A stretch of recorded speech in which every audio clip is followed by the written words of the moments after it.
ఉన్న బాధలు ఉట్టిగా కాగితం మీద రాసుకున్న ఏదో 2 లైన్లు కావు. చాలా చాలా బాధపడుతున్నారు అని మనకు తెలుస్తుంది. ఈ రోజు కొందరు మన మహిళా రైతులు కూడా వచ్చి వాళ్ళు కౌలు చేసుకున్న మహిళా రైతులు కూడా వచ్చి మన ముందు మాట్లాడారు.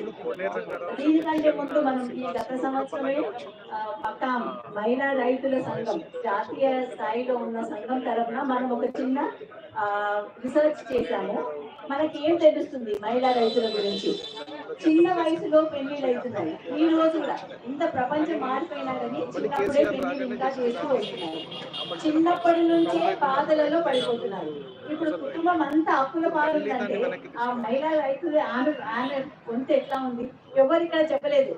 నేను అప్పుల పాలైనా నా భార్య ఎంత బాధపడుతుందని కూడా మనం ఆలోచించాలి.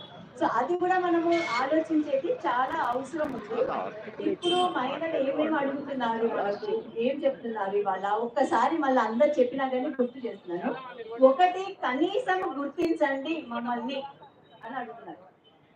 కౌలు రైతులని గుర్తించండి. నేను మహిళా కౌలు రైతు అని గుర్తించండి.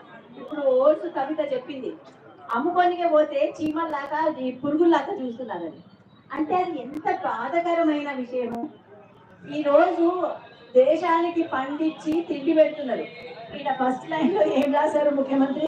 ఒక గుంట భూమి లేకున్నా కానీ దేశానికి తిండి పెడుతున్నారు. కానీ ఈ రోజు మనం వచ్చి భోజనం తినడానికి కూడా మనకు డబ్బులు లేవు, అట్టుపండు తింటున్నాం మనం. సో ఇటువంటి విషయాలన్నీ కూడా మనము ముఖ్యమంత్రికి ఎలా ఆర్డర్ చేస్తాము? మనకి ఏం కావాలి? ఒకటి, గుర్తింపు కార్డు కావాలి. పురుషులైనా కానీ మహిళలైనా కౌలు రైతులకు గుర్తింపు కార్డు కావాలి.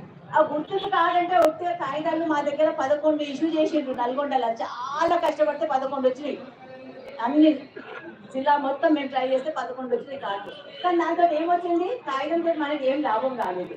కార్డు వచ్చిన తర్వాత కనీసము అమ్మేటప్పుడు డబ్బులు కౌలు రైతు పేరు మీద పడాలి అని అదొక మనం గట్టి డిమాండ్ చేయాలి.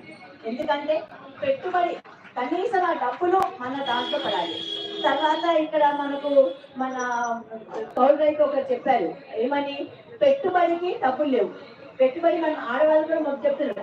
ఎక్కువ అవసరం ఉంటే 2 రూపాయల వడ్డీ బదులు 5 రూపాయల వడ్డీ తీసుకుంటారు. ఇంకా అవసరం ఉంటే ఆరోగ్యం బాగాలేదని 10 రూపాయల వడ్డీ కూడా తీసుకునే పరిస్థితిలో ఉన్నాం మనం.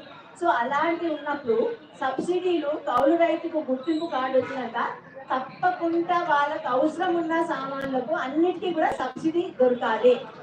తర్వాత మనము కొనుక్కుంటున్నాము, పెట్టుబడి కావాలి అని అంటున్నాము. ఆ పెట్టుబడి కూడా ఎలా వస్తుంది? గవర్నమెంట్ తరఫు నుంచి. సరే గవర్నమెంట్ మనకు దానం చేయకుండా కానీ బ్యాంకు నుంచి ఒక లోన్ వచ్చేటట్టు చూడాలి కదా.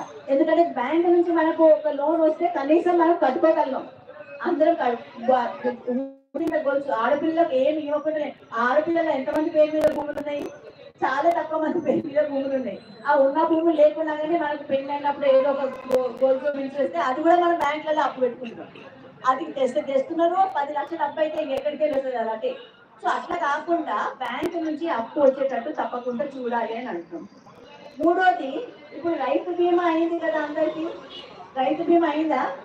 కూలి వాళ్ళకు చనిపోయిన కానీ మనకు ఎవరికైనా వచ్చిందా? ఆత్మహత్య చేసుకున్న వాళ్ళకి వచ్చిందా? రావటం లేదు.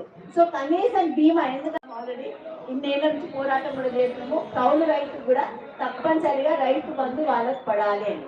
అంటే చాలా సార్లు గత ప్రభుత్వం కూడా ఏమన్నారు, సంవత్సరం ఎట్లా లెక్క పెట్టమండి, ఎక్కడికి కార్డు ఇస్తామండి.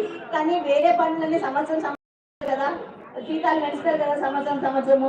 మరి ఒక పద్ధతి ఉంటేనే అది జీతం సంవత్సరం పెరుగుతుంది. అట్లనే కౌలు రైతు గుర్తింపు కార్డు కూడా ఒక చిన్న సిస్టమ్ పెట్టుకొని మనం పంట పెట్టుకోకముందు మార్చి నెలలో, ఫిబ్రవరి నెలలో సంవత్సరానికి ఒకసారి చేయడానికి వీలైతుంది. అది మనం తప్పకుండా అడిగే 50,000 1,00,000 రూపాయలు ఒక మనిషికి ఇస్తారు. మనకు 2,000 బదులు 4,000 ఇస్తే అది ఏం పెద్ద ఖర్చు ఏమన్నట్టు కాదనమాట. సో ఈ మనము కిరణ్, మీరు ఇవన్నీ విషయాలు మళ్ళొక్కసారి మనం తీసుకెళ్తాం కదా ముఖ్యమంత్రి దగ్గరికి.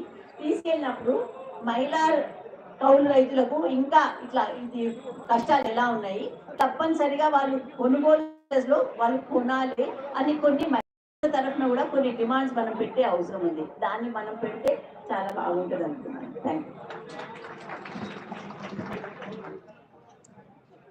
ధన్యవాదాలు డాక్టర్ రుక్మిణీరావు గారు. చాలా దశాబ్దాలుగా నల్గొండలో